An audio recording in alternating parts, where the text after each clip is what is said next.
कर्नाटक के अलग अलग शहरों में बस स्टैंड्स के पब्लिक टॉयलेट्स के अंदर औरतों की लाशें मिल रही थीं।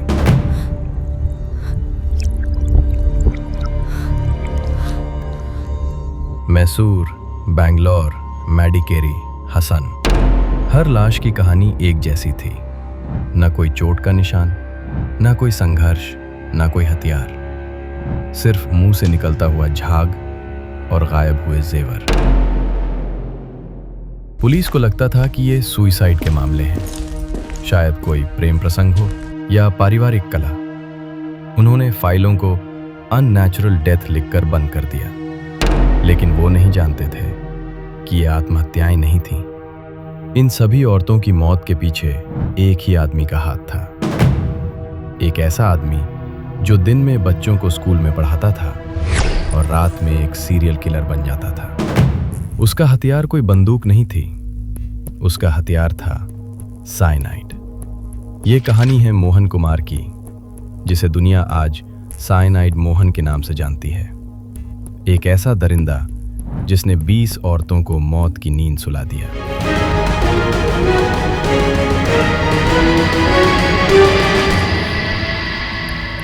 मोहन कुमार, उम्र करीब 45 साल, पेशा प्राइमरी स्कूल टीचर। वो मैंगलोर के पास कान्याना गांव का रहने वाला था। वो इंग्लिश और फिजिकल एजुकेशन पढ़ाता था। गांव के लोग उसकी इज्जत करते थे। वो बच्चों का पसंदीदा टीचर था। उसके खुद के बच्चे थे, पत्नी थी। किसी को सपने में भी अंदाजा नहीं था कि ये सीधा साधा दिखने वाला टीचर अंदर से कितना बड़ा हैवान है।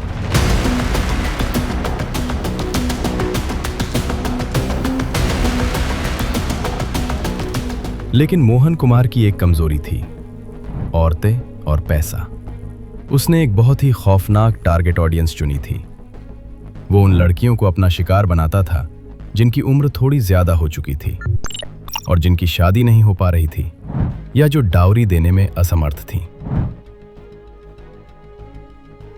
वो जानता था कि ऐसी महिलाएं भावनात्मक रूप से कमजोर होती हैं और शादी के लिए कुछ भी कर सकती हैं।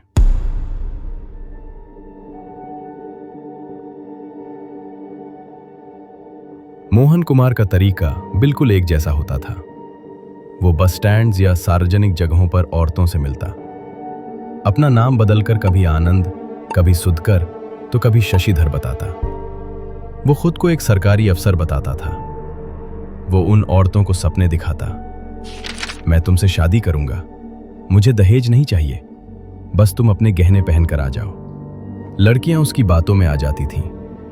वो अपने घर से झूठ बोलकर सारे जेवर पहनकर मोहन के साथ भाग जाती थीं। मोहन उन्हें मैंगलोर से दूर किसी दूसरे शहर जैसे मैसूर या मदिकेरी ले जाता।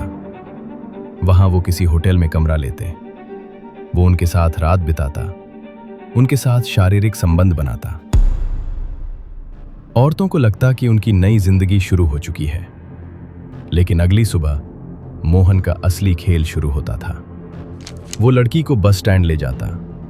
वहां विदा लेते वक्त वो लड़की को एक टैबलेट देता। वो कहता, देखो, हमने कल रात संबंध बनाए हैं। अगर तुम प्रेग्नेंट हो गई तो शादी से पहले बदनामी होगी, इसलिए ये गर्भ निरोधक गोली खा लो। लेकिन वो कोई गर्भ निरोधक गोली नहीं होती थी, वो साइनाइड होता था। और मोहन की चालाकी देखिए। वो लड़की से कहता, ये गोली खाकर उल्टी आ सकती है, इसलिए इसे यहीं मत खाओ, सामने पब्लिक टॉयलेट में जाकर खा लो। लड़की भरोसे के साथ टॉयलेट में जाती, गोली खाती और साइनाइड अपना काम कर देता। कुछ ही सेकंड्स में उसकी मौत हो जाती और बाहर खड़ा मोहन वहां से रफू चक्कर हो जाता।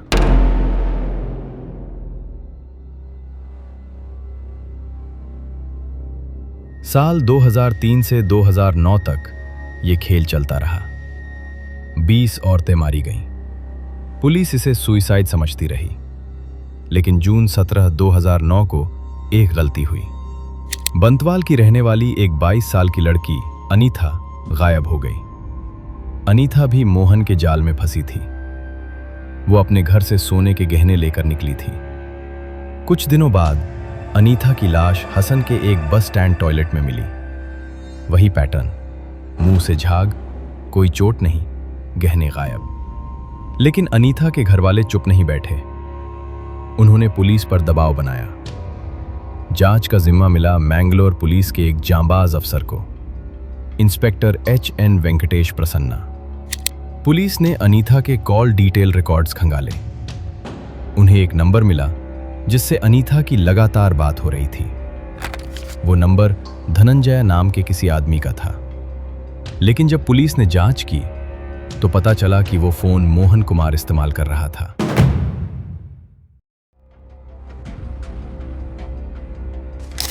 पुलिस ने उस नंबर की लोकेशन ट्रैक करना शुरू किया। अक्टूबर 2009 में पुलिस को देरालाकट्टे गांव में मोहन कुमार की लोकेशन मिली। पुलिस ने सादे कपड़ों में घेराबंदी की और उसे पकड़ लिया। जब उसकी तलाशी ली गई तो उसकी जेब से साइनाइड की गोलियां मिली। शुरुआत में तो मोहन ने सब कुछ नकार दिया, लेकिन जब अनीता के कॉल रिकॉर्ड्स और होटल के रजिस्टर दिखाए गए तो वो टूट गया। और फिर उसने जो कबूलनामा दिया, उसने पुलिस स्टेशन में सन्नाटा फैला दिया। उसने एक नहीं, दो नहीं, बल्कि 20 मर्डर्स की बात कबूली। उसने बताया कि कैसे वो एक गोल्डस्मिथ से ये कहकर साइनाइड खरीदता था कि उसे अपनी दुकान की सफाई के लिए चाहिए। उसने हर उस तारीख, हर उस होटल और हर उस लड़की का नाम बताया जिसे उसने मारा था।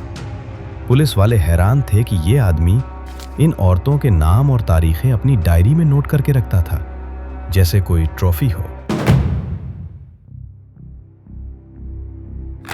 यहां एक सवाल आता है, साइनाइड ही क्यों? साइनाइड दुनिया के सबसे तेज जहरों में से एक है। यह शरीर में जाते ही ऑक्सीजन की सप्लाई रोक देता है। इंसान का दिल धड़कता रहता है, लेकिन दिमाग और अंगों को ऑक्सीजन नहीं मिलती। इसे केमिकल एस्फिक्सिएशन कहते हैं। पीड़ित को ऐसा लगता है जैसे उसका दम घुट रहा हो। और सबसे बड़ी बात, पोस्टमार्टम में अगर डॉक्टर ध्यान से केमिकल एनालिसिस ना करे तो ये आसानी से पकड़ में नहीं आता। अक्सर इसे कार्डियक अरेस्ट या सुसाइड मान लिया जाता है। यही वजह थी कि 6 साल तक मोहन कुमार कानून की नजरों से बचा रहा।